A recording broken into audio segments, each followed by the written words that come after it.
it did seem like there weren't really any processes in place, or at the very least, the nurse that was following the process didn't follow them correctly.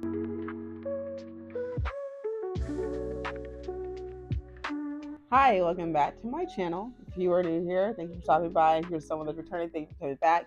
Today we are giving an update on the Rachel Tussey story. I actually did a video on that a few weeks ago. She was the woman out of Cincinnati who had a tummy tuck procedure done by a man named Dr. Torque. Again, my last video, if you haven't seen it, I'll link it down below in the description and in the comment. But I did say that his practice had a 4.9 rating. And I also said that Rachel left a review herself on his profile that seemed like it was overly positive. Minus maybe she had some issues with like how expensive it was, but in general, her review on his Google page was positive. Now we don't know who was at fault. We don't know if the doctor did something wrong. We don't know if the medical staff at the center where she had the surgery was wrong. Something happened there. The processes were wrong or anything like that. We can only make inferences based on the information we have. And the biggest information that we can get is not only news broadcasts, but the recount of her husband Jeremy's side of the story when it seemed like she was not doing so well. Now, I won't replay his video. That's in my last video. If you want to go watch that, go see that. I will link his video in the comment below. That's on TikTok, though, if it's still there. I believe that it is. But we are going to go ahead and look at this report first. So let's check it out. A woman put on life support after a tummy tuck procedure has died. Yeah, 47-year-old Rachel Tussey was declared brain dead in late February, and now we're learning she was taken off life support this week. Bernie Lane is representing the Tussey family. He confirmed that on March 17th, more than a week after Rachel was taken off life support, she passed away surrounded by her friends and family.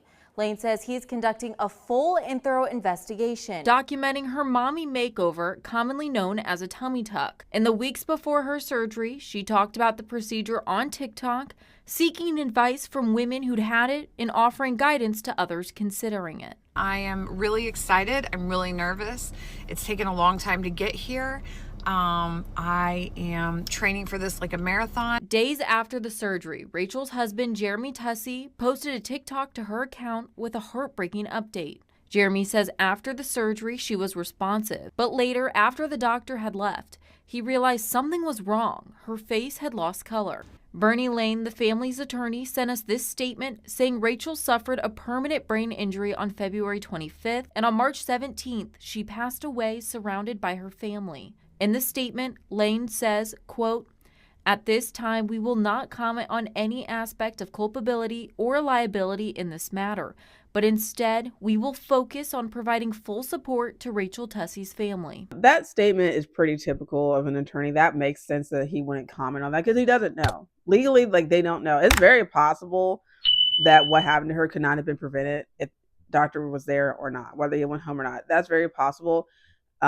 And he can't say that they were liable or that they were at fault because he doesn't know. Nothing's been performed to show, as far as I know anyway, nothing's been performed yet that definitively says or at least alludes to the fact that the doctor or the nursing staff was at fault. Now, in my last video, I did go over the fact that according to the husband's account, it did seem like there weren't really any processes in place, or at the very least, the nurse that was following the process didn't follow them correctly. Now, that's a matter that's up for debate.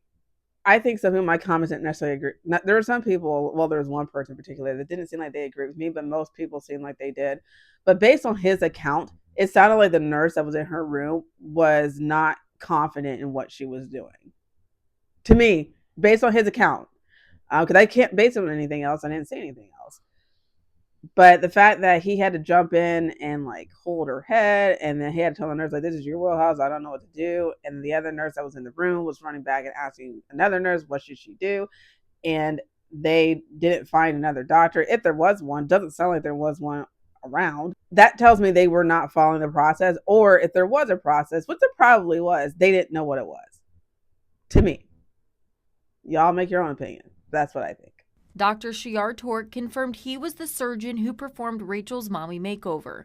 In a statement sent before her passing, He said the procedure was not done at his private practice, but at a surgery center, and that surgery center staff oversaw her post-operative care.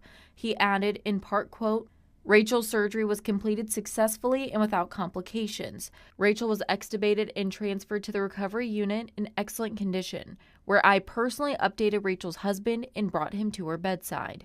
And the doctor account of what happened, his statement lines up with what the husband said in his video. He did say that he got called in. He was in the parking lot. He got called in. The doctor watched him to see Rachel. Like Rachel was in good condition before the doctor left. So even the husband does not dispute that. Although I do think it's good that they clarify that this did not happen in his private practice. I didn't necessarily think that it did. I guess I didn't make that clear in my last video. I didn't think that it did. I just didn't know where it happened, because just because it didn't happen in a private practice doesn't mean it happened at a hospital. It happened at a surgery center, apparently. And it's still a little strange to me that he would have been the only doctor there that would have been able to go in and help Rachel. I know that she was technically his patient, but anytime I've been anywhere else, like when I had my kids, I had a C-section for both my kids. I had more than one doctor come in and check on me. It wasn't just the one who performed my C-section. So that's what was strange to me. I don't know how plastic surgery works or weight loss surgery, gastric sleeve, things like that. But from my understanding, I don't think the only doctor that can tend to you, especially if your life is in danger, is the one that performed the surgery. I might be wrong. If you are a medical professional, in the comments, please feel free to correct me. I am not a medical professional. I have a background in education and business, so please let me know. Journey Light confirmed it's the surgery center where Rachel was recovering. In a statement, the company says an initial review found staff acted within appropriate standards of care, responded promptly, and followed life-saving protocols. They said, in part, quote, based on the information known to Journey Light to date, the cause of death remains undetermined, and Journey Light has made requests to both the Tussey family as well as the county coroner that an autopsy be conducted as to whether any unknown or underlying conditions caused or contributed to her death.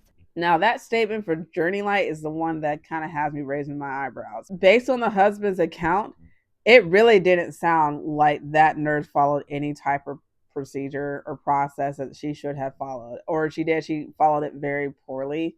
Again, I'm not saying that they didn't have a process in place. Last video, I did say that it sounds like she was acting like there wasn't a process in place, but apparently there is.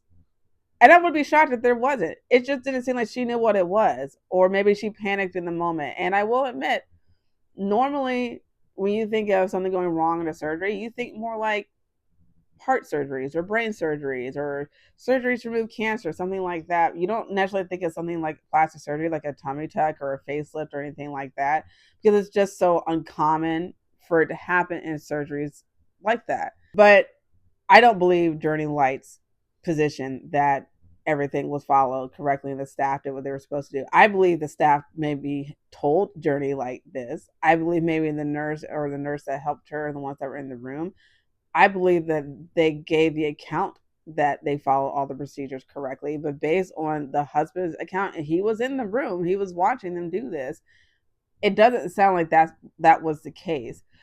The Warren County coroner tells us she passed away in Warren County, but there will not be an autopsy. We were not given any explanation as to why. Journey Light says in the past week, they've been surveyed by the Ohio Department of Health and the Ohio Board of Pharmacy, and they found they were in compliance with all applicable laws and administrative regulations. We requested that report, but the Ohio Department of Health says the investigation is in progress, so they can't provide us a statement. We also reached out to TriHealth for comment about Rachel's condition after she was transferred to Bethesda North following the surgery, and we haven't heard back yet. The full statements from the attorneys, doctor, and surgery center are on fox19.com. I do find it interesting that Journey Light wants to have an autopsy done, but the family does not. I have no idea why that could be. I don't even have a guess. But the fact that they don't want an autopsy, and when I go back and I look at their attorney statement, I don't know if it has more to do with the fact that maybe they don't feel like they actually have a case anymore, or it'd be a really difficult case to win, or it would be too expensive to go through a case like this. I don't know. But the lawyer's statement, combined with the fact that the husband and the family don't want to do an autopsy, I don't know. Kind of raises a couple questions as to why they want it, but it's really no one's business. Maybe they just want to put it behind them. They want to move forward, and I can understand that too. But no, I don't believe Journey Light's account. I believe that maybe the person who wrote that statement said that. But if you know anything about PR, I know a little bit about it. You ever seen like statements to be released and how you write them and what they have to say? I've had to write public statements myself before. You have to be very careful of what you say and what you let the public know, because they will take it and run with it and twist all your words. So they very well can't come out and say that their staff did something wrong, because they're probably in the middle of a legal investigation. It's not just Dr. Torque, it's them. Actually, probably they're probably more the center of it than Dr. Torque is, because the husband did say what the doctor said in his statement, that Rachel was fine when he left. He walked the husband to her. He gave him an update of what happened in the surgery. The surgery went fine, her vitals, things like that. He updated the husband on all of that, and then he left. So if I had to guess, this probably is more of an issue with Journey Light than it probably is with Dr. Torque. I don't know. I'm just speculating. But unfortunately, Rachel Tussey did die on March 17th, 2026. I believe her GoFundMe is still up. If it is, I will link it in my description. You would like to donate money to the family to cover the hospital bills and the cost of it.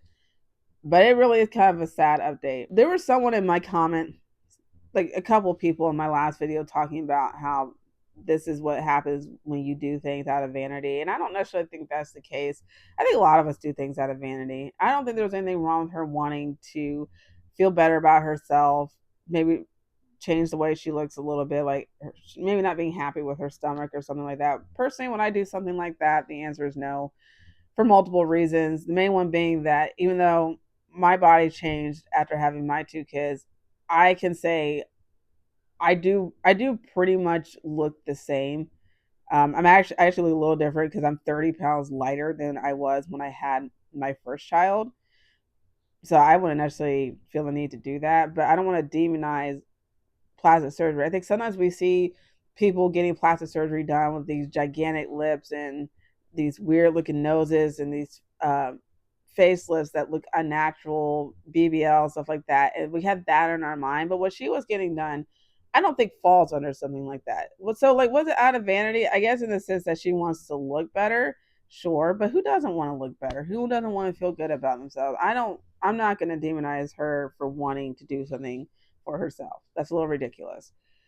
But I would like to hear your thoughts on this. If you feel like the doctor was at fault, how do you feel about Journey Light's statement? How do you feel about the lawyer's statement? I told you what I think. But I think the best thing anyone really can do, outside of speculating about what happened, is really just give the family their space and let them process how they feel the need to process, and let them move forward how they best feel that they should move forward. But leave your thoughts in the comments, leave a like, and please subscribe, and I will see you in my next video.